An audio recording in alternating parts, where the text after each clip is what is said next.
Good morning, everyone. Here's your Mormon news update for June 13th, 2025. Today we're going to start in Utah, where a somber candlelight vigil was held Saturday evening in Utah County for Alex Johnson, a 38-year-old youth leader who tragically died during a Church of Jesus Christ of Latter-day Saints camping trip. Family, friends, and even strangers gathered at the Springville High School baseball field to honor Johnson, who was found deceased Thursday morning in his trailer at Wasatch Mountain State Park. Investigators suspect carbon monoxide poisoning from charcoal used as a heat source in a Dutch oven inside the enclosed trailer as the cause, though the official determination awaits the state medical examiner's report. During the vigil, a large crowd held candles, viewed photos, and shared cherished memories of the Springville native. The community is deeply grieving the loss of Johnson, remembered as a beloved and selfless individual who touched many lives. Family friend Marty Cifuentes, who organized an earlier memorial in Vineyard, emphasized his constant willingness to help others, leaving a huge footprint in many families. Johnson was actively involved in his community as a member of the Church of Jesus Christ of Latter-day Saints, a Little League coach, a gymnastics dad, and a local landscaping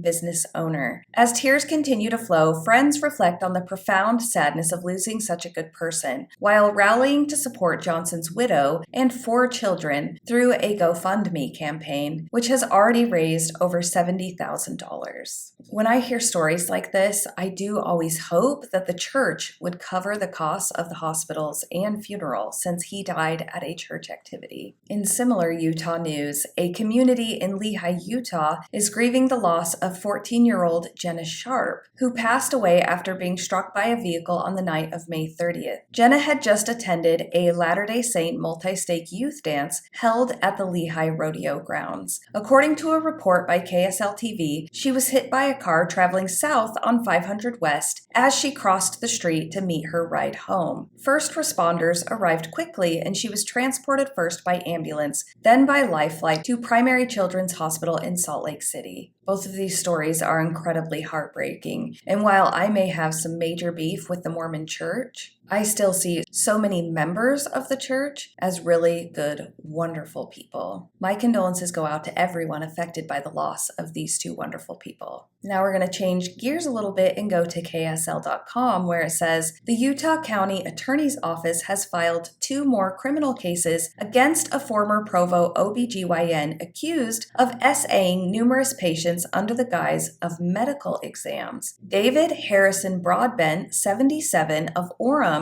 was charged Tuesday in 4th District Court in one case with OR, a first-degree felony, and in a second case with another count of OR, a first-degree felony, and 8 counts of forcible SA, a second-degree felony. Broadbent now faces a total of 19 counts of OR and 10 counts of forcible SA in 8 separate criminal cases. The latest charges filed Tuesday are for a woman who says she was abused during several appointments in 2020, and another woman who was abused during a premarital exam in 2004, according to charging documents. In 2022, 94 women filed a lawsuit against the doctor, claiming they were SA'd while getting medical care from Broadbent and that he made insensitive, offensive, and inappropriate remarks, performed unnecessary intimate exams, and used his hands to touch them in sensitive areas for his gratification and when it was not medically necessary. Broadbent surrendered his license to practice after the lawsuit was filed. However, 4th District Judge Robert C. Lunnan dismissed the lawsuit 3 months later, stating the allegations should be part of a medical malpractice suit and that he did not have jurisdiction over the issues raised. The women appealed the decision to the Utah Supreme Court, which overturned the lower court's decision in August, stating that SA is not a malpractice issue. According to an amended complaint filed in December, 217 women are now suing Broadbent in the ongoing civil lawsuit. This lawsuit is a testament to why it's good to speak up and not just go to an ecclesiastical leader like a bishop to talk about these things. Sometimes it just takes one woman to speak up for other women who've been harmed by the same person to feel brave enough to come forward. board. Now let's go to the Salt Lake Tribune. Elaine Jack, who passed away June 10th, 2025 at 97, could have simply lived a life of leisure as a doctor's wife, but instead dedicated herself to significant service within the Church of Jesus Christ of Latter-day Saints. She rose to lead the global women's organization, Relief Society, heading one of the 20th century's most impactful presidencies. With her counselors, Cheiko Okazaki and Eileen Clyde, Jack's leadership was notably dynamic, helping the church navigate the evolving roles of women both inside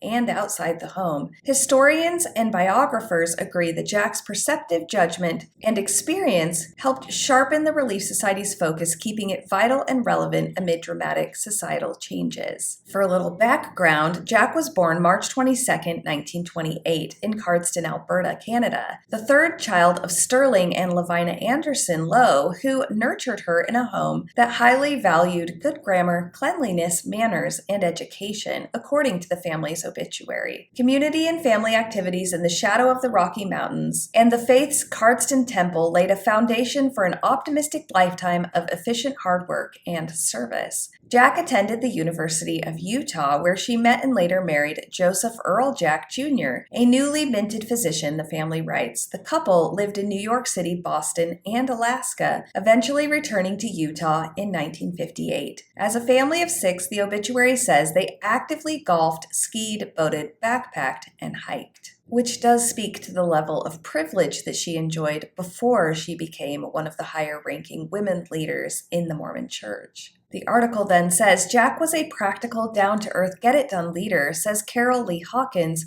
who served on her general board. Hawkins recalls being assigned to work on the Relief Society's sesquicentennial celebration that would take place in 1992. Jack told her that some leaders didn't approve of previous plans, but when Hawkins asked the president what they didn't like, Jack replied, "I don't know. Go home and pray about it and come up with your own plans." Such trust, Hawkins says, was remarkable. Jack also could be gutsy, Hawkins says. Throughout their planning for the big 1992 events, organizers had used the famous quote from church founder Joseph Smith in the original Relief Society minutes, in which the prophet had said, "I now turn the key to you." That wording was approved at every level, Hawkins recalls, but when the final program came back, the wording had been changed to a previous false reading, "I turn the key for you." Jack marched over to future church president Gordon Hinckley and pointed it out. He told her he would take care of it, and Hawkins says it's never been quoted incorrectly since. The ingenuity of their presidency was astonishing, she says. We really rallied all the women. I absolutely love that Elaine Jack stood up to the ruling men in the church and corrected that. Language is important, and there is a marked difference between Joseph Smith looking at the women and saying, "I now turn the key to you," and him saying, "I now turn the key for you." Good job, President Elaine Jack. Now let's talk about Thomas Monson, not Thomas S. Monson, the Mormon prophet from 2008 to 2018, but his son. This information comes from floodlit.org. Floodlit is seeking more information about the settlement in Monson's 1990s civil case. Monson, the son of Mormon prophet Thomas S. Monson, was sued for sexual harassment in the 1990s. In 1989, in a separate case, Monson paid a $75 fine and was placed on probation after he pled guilty to charges of soliciting sex from a police decoy prostitute. The woman who sued Monson in the 1990s had worked at the same bank, American Investment Bank, as Monson for 3.5 years. She accused Monson of attempting to kiss her, of fondling her, and of propositioning her. He agreed in 1996 to settle for an undisclosed sum of money. Monson was a practicing attorney for and a shareholder of Curtin McConkie, the LDS Church's longtime law firm. In 2008, Thomas L. Monson became a Mormon bishop of the University 34th Ward,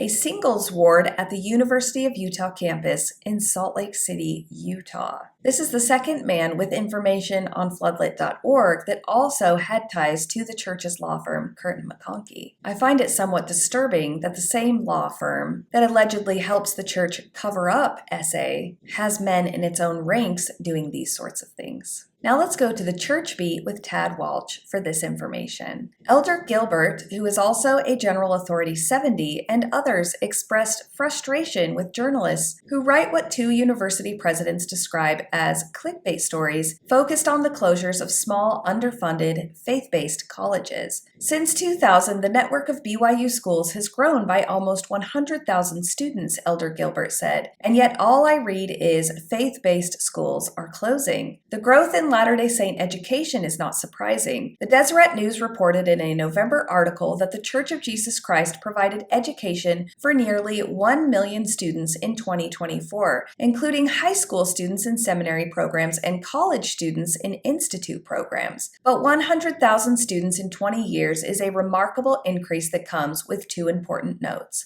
First, BYU regularly reports its enrollment of daytime undergraduate students. Elder Gilbert's statement was for a larger group, an unduplicated headcount of matriculated students. That means they included all students accepted into degree programs, including those taking night classes or online courses at BYU, BYU Idaho, BYU Hawaii, Ensign College, or BYU Pathway Worldwide. Second, most church members will correctly anticipate that the vast bulk of the enrollment growth comes from BYU Pathway Worldwide, which didn't exist in 2000. BYU PW has gone from 458 students in 2009 to more than 80,000 this year, according to a statement by BYU PW President Brian Ashton in April. To sort of contrast this, let's go to a post from a Facebook group that says the following. I need the dirt on BYU Pathways. Please share your experience. My questions are at the bottom. Here's what happened. I paid out of pocket for the Applied Business Management degree through BYU Pathways. A few semesters in, I tried to transfer to a state school outside of Utah. The admissions office looked into the program and came back saying they couldn't accept any credits. Their investigation showed that BYUI courses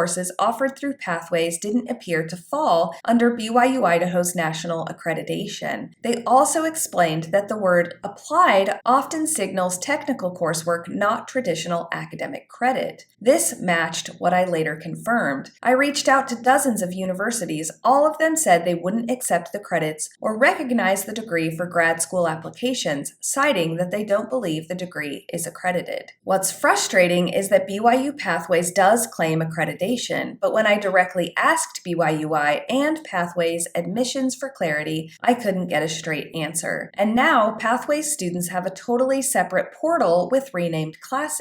Example, Econ 100101 instead of Econ 101, which feels like the program is being streamlined into something cheaper and separate from regular BYUI students. My questions: 1. Is BYU Pathways only valid within the BYU universe? 2. Has anyone successfully transferred credits from Pathways into a different university? If so, which one and when? 3. Has anyone entered a non-BYU grad program with a Pathways degree? If you've been through this, I'd really appreciate hearing your story. I'm trying not to feel scammed, but right now it feels like I was sold a degree that only works if I stay inside the BYU bubble. If you have information that can help this person, feel free to leave it in the comments. And because this update seemed a bit heavy, let's end with two encouraging tidbits. This is a video of David Archuleta singing Glorious at Utah Pride. I have loved and listened to that song for years. When I first heard it, I was an active believing Mormon, and I internalized it that way. And I got a bit emotional watching David Archuleta reclaim it now as an out and proud gay ex-Mormon. And now let's go to this quote. Don't ever let a recipe tell you how many chocolate chips to use. You measure that shit with your heart.